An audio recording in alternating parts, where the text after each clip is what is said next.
안녕하세요. 스트로비스트 코리아의 권학봉입니다. 네, 오늘은 이 눈이, 우리가 바라보는 눈이 최신 카메라에 비교해가지고 어느 게 더 좋은가, 이 눈과 이 카메라, 여기에서 누가 승자인가, 이 기술이 이 인간의 눈을 뛰어넘었는가, 그에 관해서 한번 살펴보도록 하겠습니다. 네, 그러면은 바로 시작하도록 하겠습니다. 이 화면에 십자가를 봐주세요. 이 화면에 십자가를 계속 집중해서 보고 있으면은 이 핑크색 점이 꺼지는데 이게 원래는 아무 색이 없어요. 그냥 핑크색 점이 그냥 꺼지기만 하는 건데도 불구하고 녹색 점이 이렇게 돌아가는 걸로 여러분도 보이죠.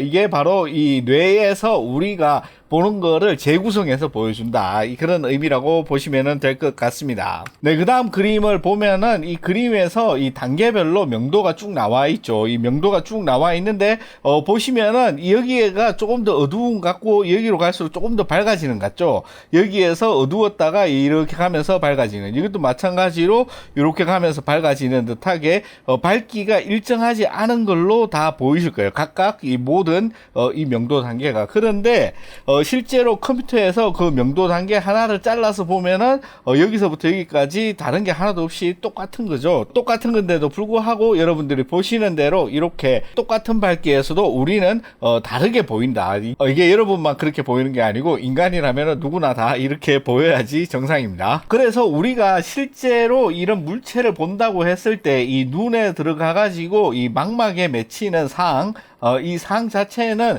카메라와 다를 게 하나도 없어요. 다를 게 하나도 없지만은 우리가 가지고 있는 이 뇌가 이 보이는 상을 재구성해가지고 이렇게 보여준다. 그래서 우리는 본다고 했을 때 이게 실제라고 생각을 하지만은 사실은 이게 실제가 아니라 우리의 많은 이런 경험과 뭐 학습된 거, 그리고 감정, 이런 것에 따라서 굉장히 사람마다 다르게 보정을 해서 우리는 보고 있다, 이렇게 볼 수가 있습니다. 근데 눈이랑 카메라랑 얘기한다는데 왜 갑자기 이런 말을 하냐, 이렇게 얘기를 하시는데 그만큼 우리 눈과 이 뇌가 합작을 해가지고 우리가 의식하는 이런 비전, 이런 것들이 많이 다르다.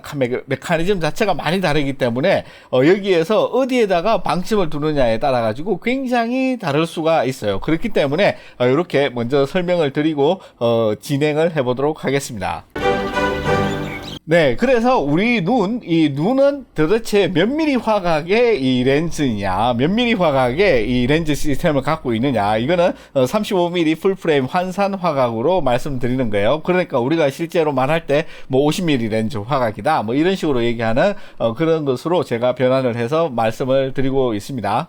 우선 우리 눈의 화각을 말씀드리기 위해서는 우리 눈의 메커니즘이 이게 실제 카메라랑 많이 다르다고 그랬죠. 그래서 우리가 이 정면을 응시하고 있을 때 이 주변에서 뭔가 얼렁얼렁 하는 거를, 이거를 보이는 거다라고 정의를 했을 경우에 우리의 눈은 대체로 한 220도 정도의 화각을 가지고 있다. 이거를 렌즈로 비유를 하자면은 6.4mm 의안 렌즈에 굉장히 넓은 화각을 가지고 있는데 실제로 여기에서 뭐 사자가 확 날게 된다든지 아니면 공이 확 날라온다든지 그럴 때 뭔가 있구나 하는 그 정도를 느끼는 거지. 이게 실제로 우리가 사진처럼 이게 정확한 어떤 피사체로 보이진 않아요. 그래서 뭔가 이렇게 날라올 때 이러고 딱 쳐다보는 거를 위해서 느낌이 있다, 이거를 보이는 거라고 가정을 했을 때는 220도다. 그 다음에 실제로 우리 이 두 눈이 함께 보는 각도, 이 한쪽 눈이 아니라 두 눈이 동시에 보는 각도는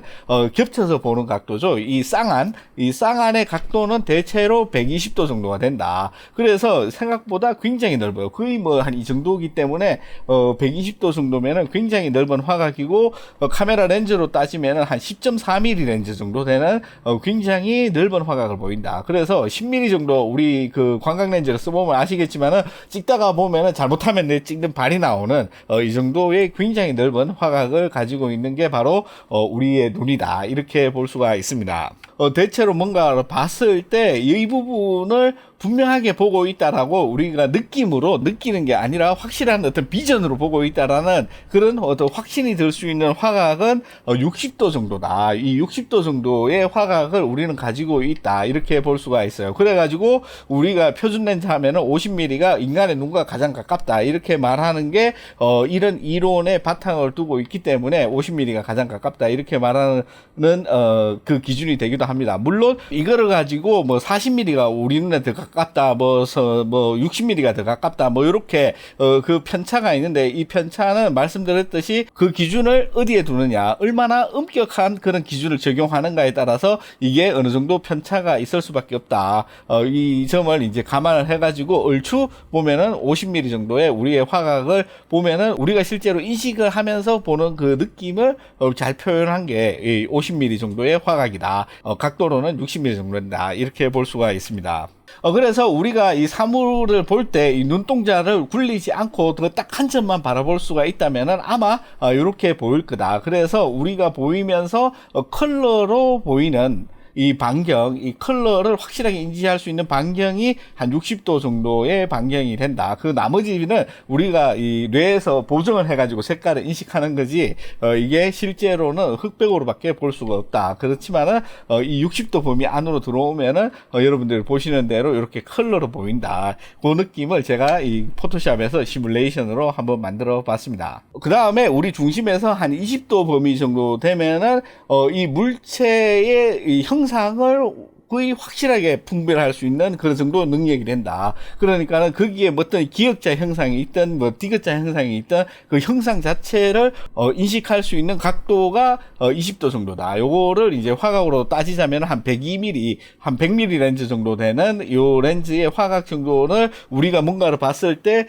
분명하게 거기에 어떤 형상이 있고 뭐가 있고 요런 것들이 디테일하게 보일 수 있는 그 정도가 20mm 정도고, 요게 이제 렌즈로 따지면은 한 102mm 정도 되는 렌즈의 화각이 나온다. 이렇게 볼 수가 있어요. 요거를 다시 이 포토샵 시뮬레이션으로 보자면은 요런 느낌으로 20도 안쪽으로 들어오는 풍경이 훨씬 더 이 자세한 디테일과 모양을 우리는 인지를 할 수가 있습니다. 그 다음에 우리가 이 글자를 확실하게 판독할 수 있는 각도, 그러니까는 그게 어떤 디테일이라든지 질감 이런 것들을 매우 디테일하게 우리가 이제 책을 보거나 이럴 때 이 책에서 이 글자를 인식할 수가 있는 그 각도는 대체로 5도 정도 된다. 이렇게 과학자들이 다 동의를 하고 있어요. 요게 한 400mm 정도의 화각이 된다. 이렇게 볼 수가 있어요. 요거를 이제 그림으로 표현하자면 5도 범위 안에서 우리가 진짜 거기에서 무슨 일이 일어나는지 분명하게 이거는 관찰을 할 수가 있는 각도다. 그렇게 볼 수가 있는데 여기서 끝이 아닙니다. 1도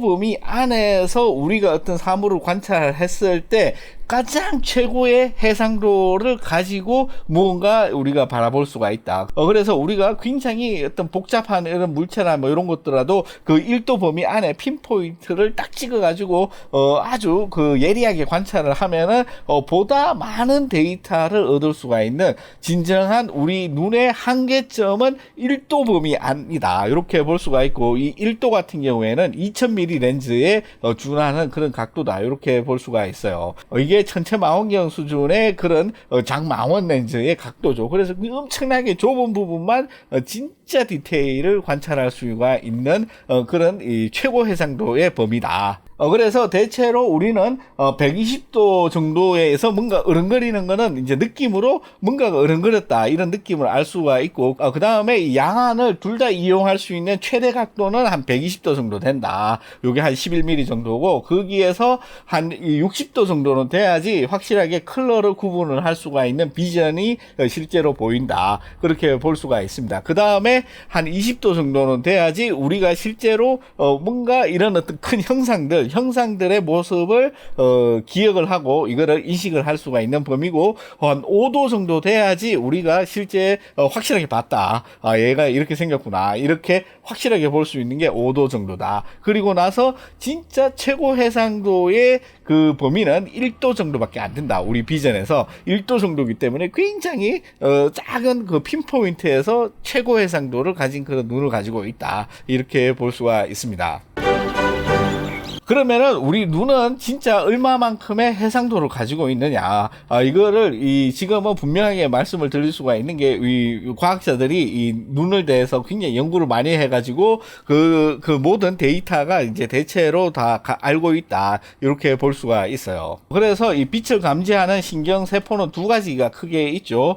처음에 이제 간상세포, 그 다음에 요게 원추세포, 이렇게 해가지고 간상세포와 원추세포 두 개가 있는데, 영어로는 이제 로드셀이라 그러고 이거 콘셀이라 그러고, 요즘 이 간상세포, 원추세포 이러면은 이제 틀딱 취급을 받으니까는 요즘 말로 하면은 요거는 이제 막대세포, 그 다음에 요거는 원뿔세포, 요렇게 이제 부른다고 합니다. 요즘 교과서에서는 이렇게 나온다고 해요. 아무튼 이 세포의 수, 그러니까는 빛을 감지할 수가 있는 센서의 개수가 세 알이면은 우리 눈에 해상도를 알 수가 있지 않냐, 이렇게 볼 수가 있는데, 그렇게 생각을 하자면은 이 막대세포 같은 경우에는 9,100만 개 정도가 들어가 있고, 이 원뿔세포 같은 경우에는 450만 개 정도가 우리 눈에 있다. 이것도 개인 편차가 굉장히 큽니다. 보통 450만 개에서 한 700만 개 사이의 원뿔세포가 인간이 가지고 있는 걸로 알고 있는데, 실제 디테일한 뭔가를 관찰하고 할 때는 이 원뿔세포만 사용이 된다, 이렇게 볼 수가 있어요. 얘는 이 막대세포 같은 경우에는 빛의 밝기만 감지를 할 수가 있기 때문에 디테일한 어떤 그런 거는 잘 볼 수가 없다. 그래서 우리가 깜깜한 데 가면은 이 원뿔세포는 작동을 하지 않고 이 막대세포만 작동을 하기 때문에 모든 것들이 흑백으로 보인다. 어두운 곳에서는 이 색을 잘 구분할 수가 없는 그런 게 바로 이런 이유입니다. 물론 이 원뿔세포도 이 RGB에 세 가지가 나눠져 있어요. 이게 카메라 센서처럼 희한하게 이게 세 가지로 딱 나눠져 있어가지고 뭐 L이니 뭐 긴 거 뭐 길이에 따라서 타입이 나눠져 있는데, 아무튼 대체로 이렇다, 이렇게 볼 수가 있습니다. 자, 그러면은 이 그래프는 뭐냐? 그러면은 여기 있는 녹색 선, 요거는 이제 아까 말씀드렸던 원뿔세포고, 요거는 이제 그 아까 말씀드렸던 막대세포예요. 막대세포의 분포, 우리 눈에서 어떻게 분포가 되어 있느냐, 그렇게 볼 수가 있는데, 밑에 있는 건 각도입니다. 0도. 그러니까는 우리가 이제 아까 말했던 딱 우리 눈의 시선의 중심점에서 딱 봤을 때 0에서 한 5도 정도, 0에서 봤을 때 5도 정도 범위 안에 이 원뿔세포의 개수가 어마무시하게 들어가 있고, 특히 요 지점에서는 이 막대세포 수는 급감하고 있다, 요런 거를 보여주는 그래프예요. 그래서 우리가 이제 진짜 1도 범위 안에 보이는 이 원뿔세포의 요 모습이 실제 사진을 찍었을 때 모습이 요런 모습으로 엄청나게 고밀도로 1도 안에 범위 안에서는 엄청난 고밀도로 원뿔세포가 모여있고, 이 주변에서는 이 막대세포와 원뿔세포가 섞여 있는데, 이 원뿔세포 크기도 크고 이게 굉장한 디테일을 보기에는 무리가 된다. 그리고 각도를 많이 벗어난 지점, 60도 이상 벗어난 지점에서는 이런 원뿔세포가 개수도 적고 크기도 굉장히 커가지고 디테일한 어떤 형상은 절대 볼 수가 없는 그런 시스템으로 되어 있다, 이렇게 보고, 그 다음에 여기 보면은 옵틱 디스크라고 있는데, 요거는 맹점입니다. 맹점은 우리 신경 다발이 지나가기 위해서 거기에서는 감지를 못해요. 이게 빛을 감지할 수 있는 센스가 없어요. 왜냐하면은 이 위에가 이제 실제로 빛을 감지하는 부분이라고 치면은, 이게 눈이 이렇게 있다고 봤을 때 요 부분이 이쪽을 바라보게 이렇게 설계를 돼 있어고 신경이 밑으로 이렇게 지나가야 되는데, 우리 눈은 거꾸로 지나가 돼 있죠. 그래서 얘가 거꾸로 다 박혀 있어요. 그래서 뒤로 이 신경 다발이 있어가지고 얘네들이 모여서 한꺼번에 뚫고 지나가는 지점이 바로 맹점입니다. 이 맹점을 간단하게 알려면 한쪽 눈을 가리고 엄지손을 이렇게 눈 바로 앞에 딱 댄 다음에 얘를 갖다가 요쪽으로 한 5도에서 한 8도 정도 대체로 여기 천천히 왔다 갔다 하면은 엄지손이 딱 사라지는 지점이 있어요. 그 지점이 바로 맹점입니다. 여러분들 이제 한쪽 눈 가리고 해보시면은 엄지손이 진짜 사라지는 그 부분이 있으니까 그 지점을 찾아보시면은 도움이 될 겁니다. 네, 아무튼 이 사진을 조금 더 정밀하게 봤을 때 우리가 가지고 있는 1도 범위 안, 그거는 이제 포베아, 그러니까 중심와라고 하는데, 그 부분에서는 엄청나게 많은 이 콘셀들이 가득 들어있어가지고 대단한 밀도로 들어있다. 그리고 나서 10도 있는 부분에는 이런 느낌이고 30도에서는 이렇게 변한다. 이런 거를 이제 보여주고, 위에는 실제 우리가 이 현미경으로 사진 찍은 그 세포들의 모습이죠. 그래서 이 중심, 그러니까는 한 0.3mm 정도 되는 지름을 가진 그 중심, 그러니까는 1도 범위 안에 있는 거기에서 우리가 가장 그 고해상도를 볼 수가 있는 그 지점에 이 콘셀의 밀도는 150만 개가 들어있다. 제곱밀리미터당 이제 150만 개가 들어있다. 이런 엄청난 고밀도로 들어있고, 그 모습이 전자현미경으로 찍었을 때 이런 거고, 요거는 이제 외부 이 중심화에서 좀 벗어난 지점에 이런 느낌이 있다. 이렇게 볼 수가 있어요. 그래서 우리가 보는 5도 각도, 이 5도 각도가 이제 중심화라고 볼 수가 있고, 이 5도 각도가 대체로 한 1.5mm 정도 된다. 여기서 여기까지 1.5mm 정도 된다라고 보시면 되고, 실제 우리의 아까 봤던 이 150만 개가 몰려있는 그 중심은 0.3mm 지름의 아주 엄청난 그 최고 해상도, 인간이 가지고 있는 최고 해상도를 볼 수가 있는 지점이다. 이렇게 볼 수가 있습니다. 그래서 이 그래픽으로 표시를 한 게 우리 눈에 센서가 RGB가 있다 그랬죠. 이런 RGB가 들어있는 이 콘셀들의 모습을 보여준 거고, 중심에 가장 빡빡한 부분이 있죠. 요 부분이 이제 0.3mm 지름의 최고 해상도 부분이고, 그 주변으로 가면은 그나마 조금 더 떨어지긴 하지만은 그래도 엄청난 밀도로 몰려있는, 우리가 실제 정밀하게 관찰할 수가 있는 그 지역이다. 그리고 이 오른쪽은 뭐냐 이러면은 이 사람은 이제 빨간색을 감지할 수가 있는 그 원뿔 세포가 없는 거예요. 그래서 이거는 이제 생명이죠. 생명일 경우에는 요런 어떤 세포의 구성이 되어 있다. 이렇게 볼 수가 있습니다. 그러면은 6100만 화소로 가지고 있는 소니 알파7 R4 같은 경우에 이 픽셀 하나의 크기가 한 3.76 미크론 정도가 되고 있다. 이렇게 우리가 다들 알고 있죠. 그러면은 이 밀도를 계산을 해보면은 한 7만 픽셀이 제곱밀리미터당 있는 거고, 우리 풀프레임 센스라고 하죠. 이게 36에 24, 요거를 이제 해보면은 864 제곱밀리미터가 되는데, 거기에 제곱밀리미터당 한 7만 개의 센스가 안에 들어있는 거다. 이렇게 볼 수가 있습니다. 그렇게 해서 보면은 이제 6100만 화소가 된다. 그렇다면은 우리가 봤을 때 0.3mm 안에 있는 최고 밀도, 우리의 최고 밀도를 이 35mm 포맷 전체로 확대를 했을 때는 13억 화소는 돼야지 우리가 이제 관찰하는 진짜 중심의 핵심의 밀도를 가진 그런 카메라가 되는 거다. 그래서 13억 화소의 카메라가 나온다면은 그 카메라로 촬영했을 경우 어떠한 부분에서도 우리 눈을 능가하는 그런 어마무시한 디테일을 관찰할 수가 있는 카메라가 된다. 그 다음에 또 살펴봐야 되는 게, 이게 또 사람마다 편차가 어마무시하게 큽니다. 어마무시하게 커가지고, 이게 만약에 인구 분포라고 하면은 아마 대충 이런 그래프가 있겠죠. 이게 인구가 이제 많은 거고, 이게 인구가 적은 거고, 그래서 이 중심화의 콘셀 개수가 10만 개 정도인 사람부터 한 32만 개 정도 있는 사람까지는 대체로 그 정상 범위 안에 들어가 있는 이런 어떤 개수다. 이래서 우리가 정상 시력을 가지고 있는 사람일 경우에 10만에서 32만 개 정도의 이 콘셀이 중심화에 들어있다. 이렇게 봅니다. 중심화 같은 경우에는 아까 봤듯이 5도 범위 안에 있는 콘셀의 개수죠.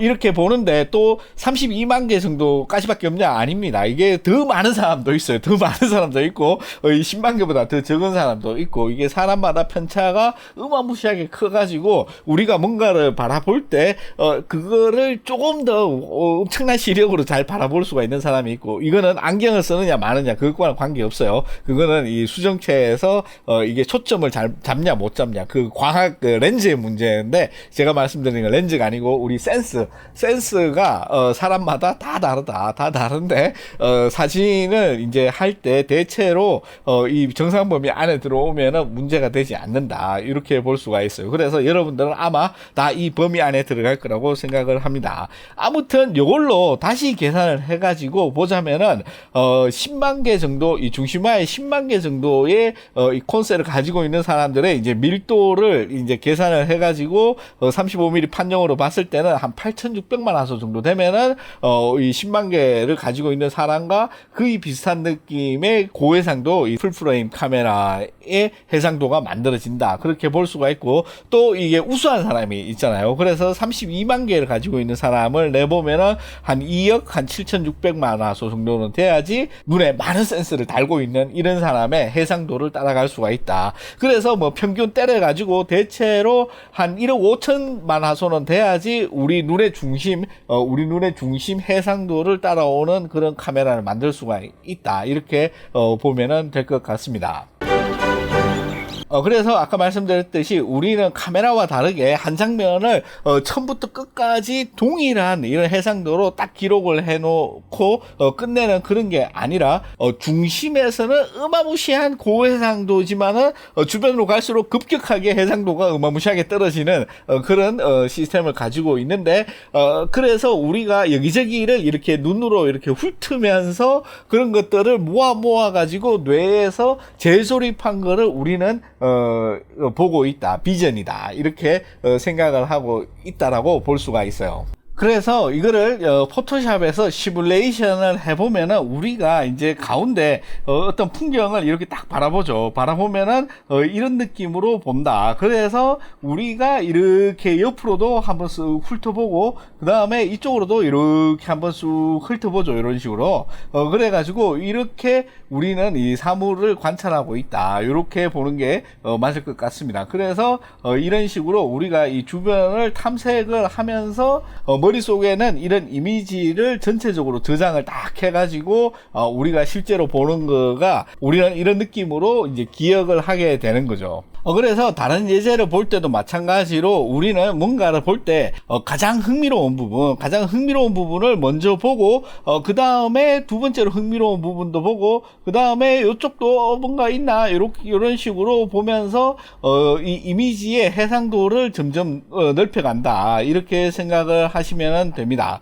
이런 식으로 우리가 빠르지만 어떤 풍경이나 어떤 사물이든 뭔가를 관찰을 할 때 눈은 굉장히 잽싸게 다다다닥 하면서 내가 흥미를 가진 부분을 빠르게 스캔을 따닥 해가지고 이런 이미지를 우리 뇌 속에 만들어 놓는다. 그래서 일종의 중첩을 통한 어떤 동영상의 느낌으로 이렇게 우리 뇌는 보정을 하면서 바라보고 우리가 또 이 한 부분을 오랫동안 바라보면은 이 부분에 그게 뭔지를 인식할 수가 있게 이렇게 만들어 주는데 실제 이 물리적인 빛에 받아들이는 이 데이터에다가 우리가 가지고 있는 기존의 이 기억을 통한 어떤 물체의 형상, 이런 데이터를 섞어서 뇌에서 조합을 한 거를 우리는 이렇게 보여주고 있다, 이렇게 볼 수가 있어요.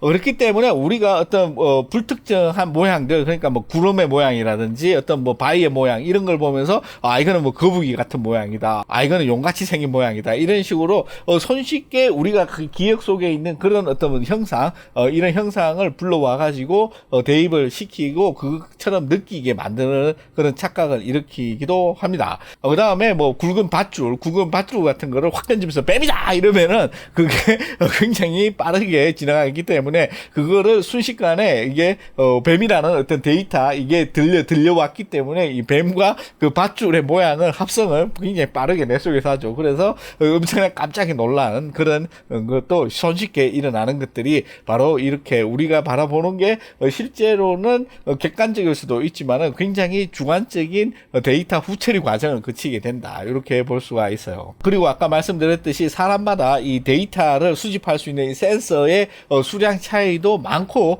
그리고 어떤 사람들은 이 RGB 센서 중에서 뭐 그린 센서가 더 많은 사람도 있고 뭐 블루 센서가 많은 사람도 있고 레드 센서가 특히 많은 사람도 있고, 또 굉장히 드물지만은 이 RGB 3개만 가지고 있는 사람이 아니라 4개, 그러니까는 이 자외선 이하로 파장이 짧은 빛도 감지를 할 수가 있는 센서를 선천적으로 이렇게 타고나는 사람들이 있습니다. 그런 사람들 같은 경우에는 우리가 바라보는 것과 색에 대해서 훨씬 더 민감하게 반응을 할 수가 있죠. 대체로 이런 하이퍼비전을 타고나는 사람은 여성일 경우가 훨씬 더 많고, 생명이나 색약 같은 경우도 남성이 훨씬 더 많은 것처럼 여성일 경우에는 이런 하이퍼비전을 가지고 있는 사람도 있다. 그런데 이 사람이 내가 하이퍼비전을 가지고 있는지 아닌지는 굉장히 깨닫기가 힘들다. 살아가면서는 깨닫기 힘들고 어떤 특정 특정한 계기가 없으면 깨닫기 힘들죠. 아마 생명이나 색약인 분들도 내가 특정한 검사를 하기 전까지는 내가 이제 그런 건지는 이렇게 인식을 잘 못하는 경우가 많거든요. 그것처럼 우리는 모두가 똑같은 걸 바라보고 있지만은 여기에 있어서 각자 느끼는 이런 어떤 감정이나 뭐 어떤 그런 형태라든지 아니면은 많은 것들이 굉장히 주관적으로 볼 수밖에 없다. 이런 말씀을 드리고 싶고, 카메라와 비교했을 때는 아직도 우리가 이 굉장히 좁은 범위, 1도 범위 아니지만은 아직도 이 디지털 카메라 정도는 박살낼 정도의 어마무시한 해상도를 가지고 있다. 이렇게 저는 생각을 합니다. 물론 이 외곽부 이런 외곽부 같은 경우에는 굉장히 지금 현존하는 카메라보다 많이 떨어지지만은 그럼에도 불구하고 우리의 최고 핀포인트가 아직 남아있기 때문에 이거를 이제 카메라가 따라오려면은 아직은 많이 멀었다, 이렇게 평가합니다. 네, 그러면은 오늘 어떻게 재밌게 잘 보셨는지 모르겠고요. 다음 시간에는 더욱 즐겁고 재미있는 이야기로 또 찾아뵙도록 하겠습니다. 고맙습니다.